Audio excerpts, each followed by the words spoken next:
I received the phone call that Dylan was down on his motorcycle. All the sirens and ambulance and everybody went zooming by, and that's when I knew it was more serious than that. When I woke up in the hospital, my mom was there. She basically told me that I crashed my motorcycle. All I knew is that I couldn't move my arm, my leg was busted open, I had staples in my stomach. The first time we went to a neurologist, they pulled me out into the hallway and told me he'll never move his arm again. Be prepared, amputation is a possibility. All three of the nerves, my brachial plexus, were severed. When they brought up the idea of amputation, it was a serious moment. It did hit you. That's when you realize, wow, this is real. When you think about losing your arm, there's so many things that follow it that you don't really think about. Tying your shoe, getting into food, opening jars, opening a bag of chips.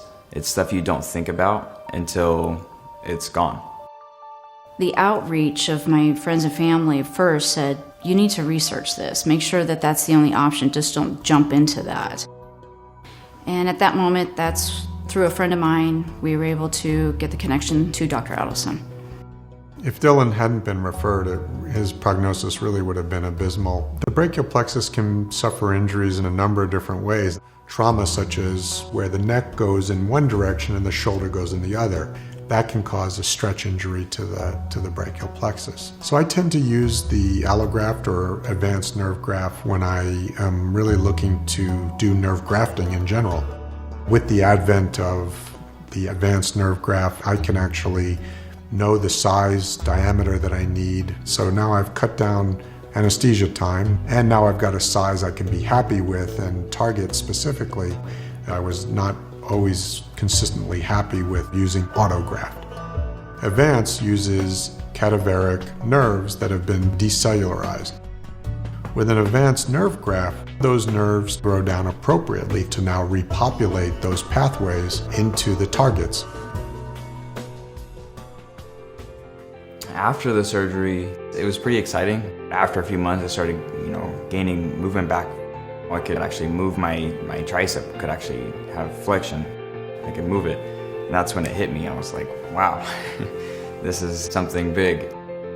I could come back from no longer moving my arm to moving it.